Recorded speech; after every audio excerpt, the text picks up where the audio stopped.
Hi, Grace. This is Pastor Keith coming to you from the bunker, and just another Paul Tripp devotional for you. It's a little bit later than normal. It's been a busy week, as you well know, so I'll get right into it. Paul Tripp focuses on do you love your job? In 2018 poll found that 2/3 of workers are either not engaged or actively disengaged. Maybe you're part of that statistic. Let me be honest. We've all fantasized about landing our dream job. But in the fallen world, it's just never pans out the way we thought.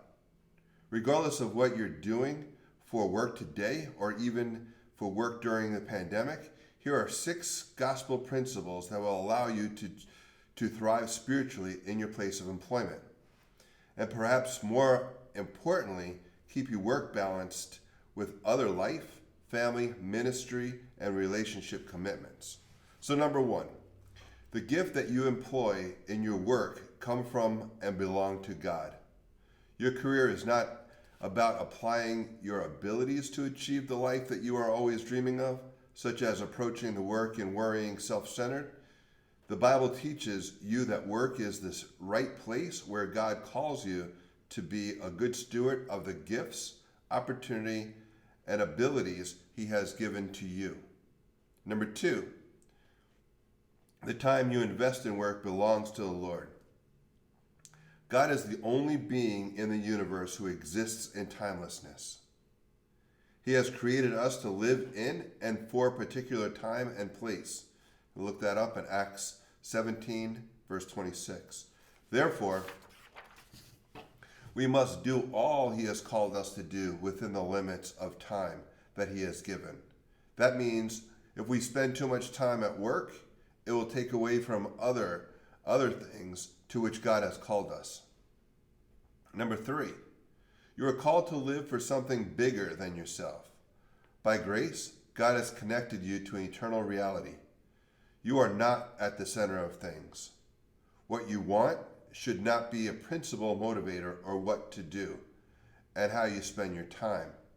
The choices of investment you make centering work must always submit to the reality that you have been connected to the eternal kingdom. Matthew 6:33. Number 4, success is not about acquiring power, but about resting in God's power. Whatever power you might generate in work is not independent power to use however you wish. All human power is representative and ambassadorial power. 2 Corinthians 5:20. God calls us to use it in a way that is consistent with values that makes clear in His Word. And number 5, God is too wise and loving ever to call you to one area of responsibility that will necessitate you to be irresponsible in another area. God will never call you to a career that makes biblical commitments to your family and your church impossible. It seems impossible. You are in that situation, not because God calls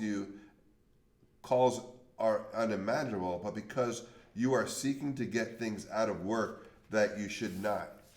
And number 6, by grace, God welcomes you to rest in the knowledge that you will find everything you need in Him. Rather than our life, our work being driven by, I've got to have this blank, you fill in the blank. It can now be shaped by, look at the amazing things I have been given. Rather than work being driven by anxious need, Matthew 6:25-34, it can now be shaped by a wonderful worship, a worshipful attitude of gratitude and thanksgiving. Yes, you are committed to work because God calls you to labor.